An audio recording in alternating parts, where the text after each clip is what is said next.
College का student क्यों एक बुजुर्ग महिला से शादी करता है, क्यों एक 80 साल की महिला से वो ब्याह रचाता है और उसी की वजह से सब लोग उसका हंसी मजाक उड़ाने लगते हैं और कहने लगते हैं कि क्यों दोस्त, कैसे लड़कियों की कमी पड़ गई थी क्या जो एक बुजुर्ग महिला से शादी कर बैठे। अरे हमें भी बताओ क्या कारण है तुम्हारा उस बुजुर्ग महिला से शादी करने का। लेकिन वो किसी को कुछ नहीं बताता है और चुप रहता है। लेकिन जब उसका कारण वो सब जानते हैं तो वो बहुत हैरान हो जाते हैं। आइए जानते हैं क्या कारण था कि कॉलेज के लड़के ने एक 80 साल की महिला से की शादी और उस शादी का क्या परिणाम होता है, क्या वो शादी चलती है या किस वजह से वो शादी होती है। नमस्कार, मैं महक चौधरी आज आपके सामने एक ऐसी सच्ची कहानी लेकर आई हूँ जो आपको आपके जीवन में बेहतर सीख देकर जाएगी। ये कहानी शुरू होती है एक कॉलेज से। एक कॉलेज में एक लड़का पढ़ता है जिसका नाम होता है कासिम, जो कि अपनी पढ़ाई में बहुत ही होशियार है। मध्यम वर्गीय उसका परिवार है, ज्यादा पैसे उसके पास नहीं होते उड़ाने के लिए। जो भी उसे करना है वो सारा उसे अपनी कॉलेज की पढ़ाई से, अपनी डिग्रियों से ही करना होता है। बहुत मेहनत के साथ वो पढ़ता है। तभी उनके कॉलेज से एक कैंप जाता है एक पास ही के गांव में, और वहां पर वो लोग रिसर्च करने के लिए जाते हैं, चीजों को जानने के लिए जाते हैं। तो कॉलेज के सभी स्टूडेंट जाते हैं, उनके साथ कासिम भी जाता है। जब वो कॉलेज के कैंप पर जाता है तो वहां वो देखता है कि एक बुजुर्ग महिला अपनी बकरियों को चराती है। सारा दिन बड़ी मुश्किल से वो अपनी बकरियों को चराती है, जैसे तैसे उनको अंदर लेकर जाती है और फिर उनके घेर में करने के बाद फिर अपने अंदर जाकर खाना बनाती है। ये सारी चीजें कासिम देख रहा था। तभी अपने ही पास के एक व्यक्ति से पूछता है कि ये महिला अकेली रहती है क्या, इसका परिवार नहीं है। तो वो व्यक्ति कहता है कि इसका परिवार भी है, बच्चे भी हैं, सब कुछ है इसके पास, बस नहीं है तो इसके पास नहीं है। अब वो उसके बारे में जानने की जिज्ञासा से उसकी झोपड़ी में चला जाता है और कहता है कि आप यहाँ अकेले रहते हो। तो वो कहती है कि हाँ, मैं अकेली रहती हूँ। तो वो इधर उधर की बातें करता है।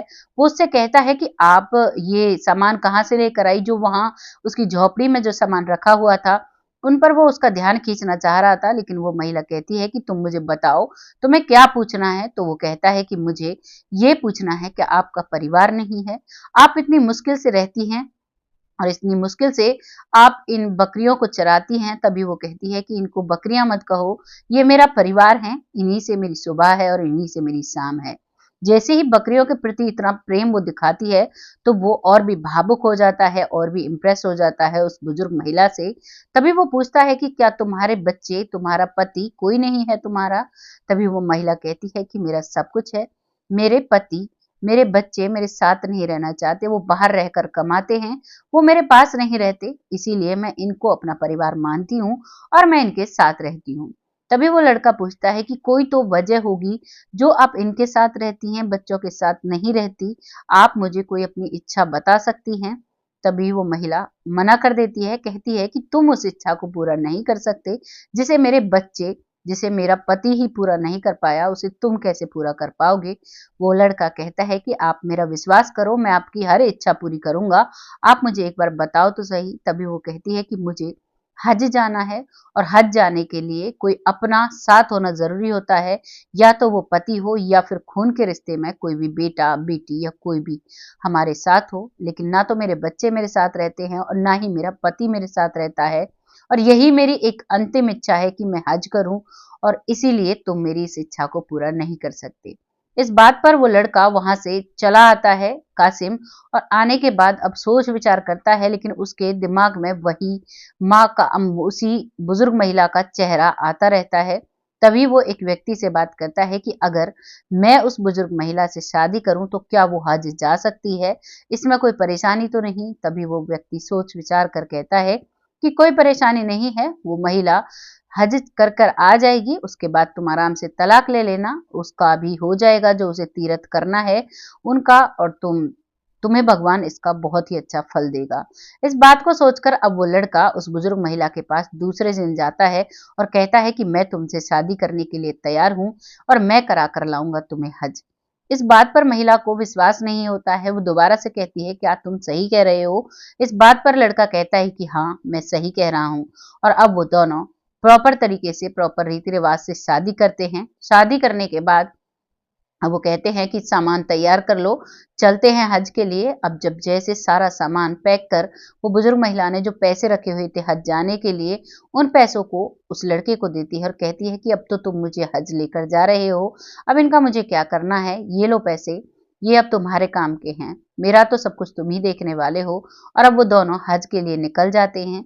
वो हज को करके आते हैं और करके आने के बाद अब कासिम कहता है कि अब आपकी आखिरी इच्छा पूरी हो गई है, आप मुझे तलाक दे दीजिए क्योंकि मुझे पढ़ाई भी करनी है, अपनी डिग्री कंप्लीट करनी है।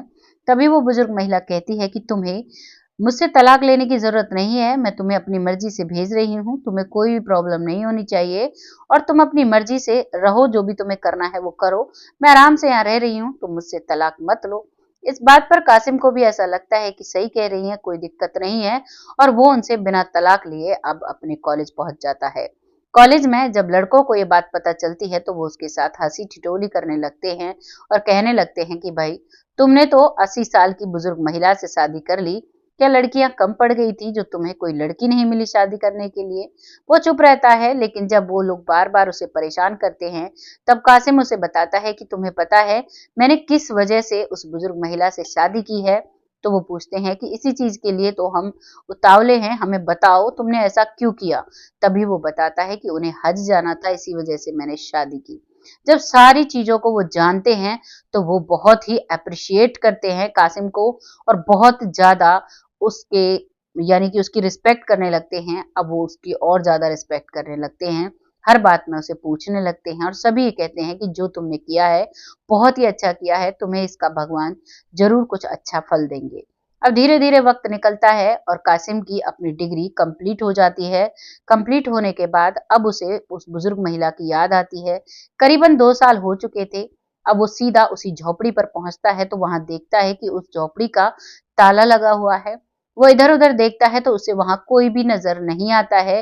तभी वो कहता है क्या किया जाए, वो वहां खड़ा ही था। तभी वहां पर एक महिला आती है जो कि हिंदू परिवार से थी। वो जो बुजुर्ग महिला थी वो उसी महिला पर बहुत विश्वास करती थी, उसे ही अपनी झोपड़ी की चाबी और एक पत्र लेकर गई थी।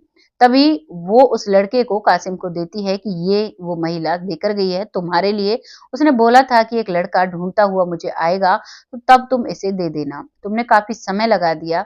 और तभी वो कहता है कि इस लेटर में क्या लिखा हुआ है। तो वो महिला कहती है कि मुझे तो उर्दू पढ़नी नहीं आती, ये उर्दू में लिखा हुआ है। तब कासिम उस दरवाजे को खोलता है और अंदर बैठकर उस लेटर को पढ़ता है। लेटर को पढ़ते पढ़ते उसकी आंखों में आंसू आ जाते हैं। दरअसल उस लेटर में लिखा हुआ था कि जब तुम आओगे काफी देर हो चुकी होगी, क्योंकि उस महिला का इंतकाल हो चुका था और अब वो महिला इस दुनिया में नहीं थी। लेकिन उस लेटर में लिखा था कि मेरा कुछ कागज हैं, इन कागजों को तुम इस बताए हुए एड्रेस पर लेकर जाओ, जो भी वहां मिलेगा ये सब तुम्हारा है, मैंने इसे तुम्हारे नाम पर कर दिया था मेरे जीते जी। और अब तुम जब इस लेटर को पढ़ रहे होंगे तो तुम जब जाकर देखोगे जो भी संपत्ति वहां मिलती है वो सब तुम्हारी है। अब इतना वो कहता है, वो जाता है तो देखता है कि समंदर के किनारे एक बहुत बड़ा सा बंगला है, बहुत आलीशान बंगला है। और उसमें जाकर वो देखता है कि वहां पर कोई भी नहीं है। वहां जो एक उसे गार्ड रखा हुआ था वो उसे जाते ही सल्यूट करता है, सलाम करता है और कहता है कि आप ही हो जिन्होंने हमारी मैडम से शादी की थी। वो कहता है हाँ मैं ही हूँ। तभी वो कहता है कि आज से सब आपका है, मेरी ड्यूटी आज तक ही थी और मैडम ने ये सब सब कुछ आपके लिए छोड़ा है। इन चीजों को सोचकर वो उस गार्ड से कहता है कि तुम्हारी मैडम के पास जब इतना सब कुछ था तो वो इस टूटी सी झोपड़ी में क्यों रहा करती थी। तभी वो कहता है कि उसे अकेला रहना बिल्कुल भी पसंद नहीं था, वो उस झोपड़ी में रहकर उन जानवरों को पाला करती थी और इसीलिए वो वहां पर रहकर अपना मन लगाया करती थी। ये बड़े बड़े बंगले की दीवारें उन्हें काटने को आती थी, क्योंकि उनके बच्चे और उनका पति उसके पास कभी नहीं आता था। उनके बच्चे दुबई बाहर देश में कमाते हैं और वहीं पर रहते हैं, उस महिला के पास कोई भी नहीं आता था। इसीलिए उन्होंने यहाँ पर मुझे तैनात किया और यहाँ से वो चली गई थी बहुत समय पहले, बहुत समय से वो वहीं पर रह रही थी। इन सब बातों को सुनकर अब सारी बात कासिम को समझ में आ जाती है और अब कासिम सोचता है कि इस इतनी बड़ी हवेली में, इतने बड़े बंगले में मैं क्या करूंगा रहकर, इसे बेचने के बाद हम गांव में बहुत अच्छे से रह सकते हैं। अब वो उस प्रॉपर्टी को बेचता है और जो भी उससे पैसा मिलता है उससे अपने गांव में जाकर अपने मम्मी पापा के साथ खुशहाल तरीके से रहता है और अब एक लड़की से शादी कर अपना खुशी खुशी वो रहता है।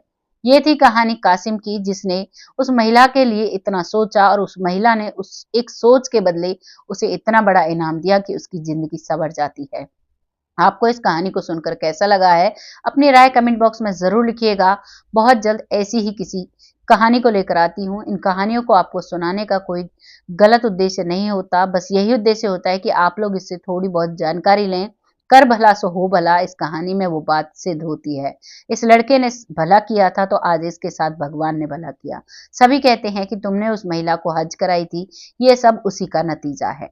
आपको जैसी भी कहानी लगी है अपनी राय कमेंट बॉक्स में लिखिएगा, लोगों के साथ शेयर करिएगा। बहुत जल्द फिर से आती हूँ ऐसी ही किसी सच्ची और अच्छी घटना के साथ। तब तक अपना और अपनों का ख्याल रखें। जय हिंद, जय भारत।